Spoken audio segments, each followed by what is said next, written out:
Hey, this is Heidi Dawson. If you love all things health and wellness and style of any kind, hang out here with me each week. I'm obsessed with never-ending improvement, and it's all in an effort to help each one of us live a wildly successful lifestyle.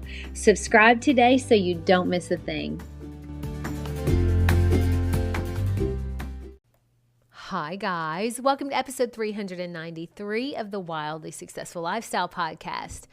Thanks for being here. You've got lots of choices, and I'm super glad you're choosing to be here hanging out with me. All right, so you got any problems that need to be solved? That's a really loaded question, right? How about any people that you think happen to be your problem, or that you think a person that you think is the problem? What if you could find a way to see that problem as something separate from the person? My husband Eric and I have been married for 16 years, and as all marriages, we've had issues, sometimes on my end and sometimes on his. Now, sometimes I've created a problem, and sometimes it's him. Not often, to be fair, but sometimes. But so many times when we have a fight with our partner or whoever it is that we're having a problem with, we think that the partner or the person is the problem. And we look at the problem and the person as one and the same. We look at the person as the enemy because we're so mad or hurt or saddened or whatever emotion it is that this is bringing up for you. Molly sent me an inspirational post the other day that had an image associated with it, and it was two adults sitting facing away from each other, obviously in a fight, or they were mad at each other for some reason. And the people were sort of transparent, and you could see inside each person was an image of a child, and both of the little inner children were reaching out, facing each other, wishing to connect.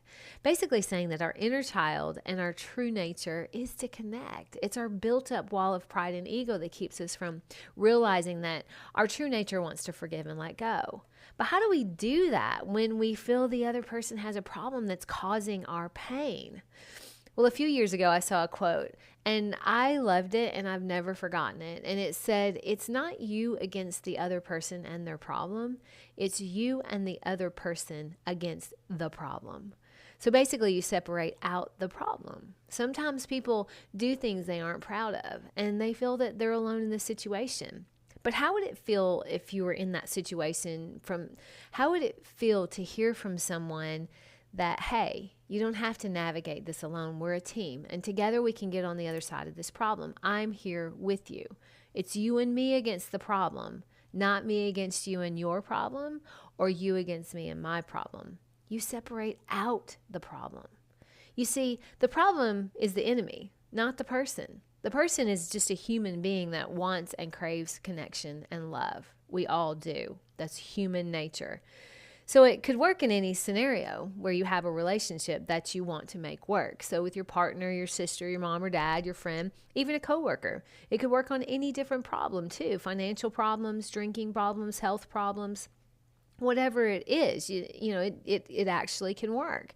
Molly was telling me about a situation at work where she had a person that she felt was blocking her from closing a massive deal.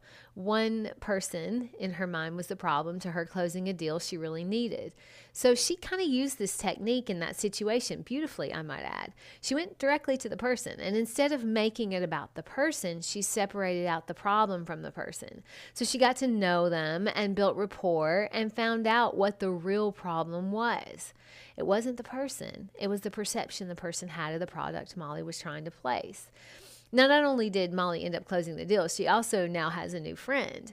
The person and the problem were completely different things. It's always about identifying and separating out the problem from the person.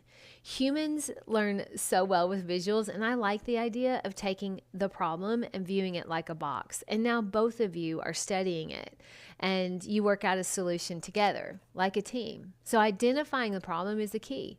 If you don't pinpoint the problem, then the solution is very hard to come by. And if you think the person is the problem, well, you may not want that solution. My challenge to you this week is to realize it is never who is the problem. It's what is the problem. And then go tackle that problem together. Me and you against the problem feels like there's going to be a team solution, and I love that. Share this with 3 people who may be dealing with a problem or two. I love you guys. I'll talk to you in a few days. Don't forget to subscribe and share with your friends because we're just going to keep going bigger and better places together, and I love that about us. Talk to you in a few days.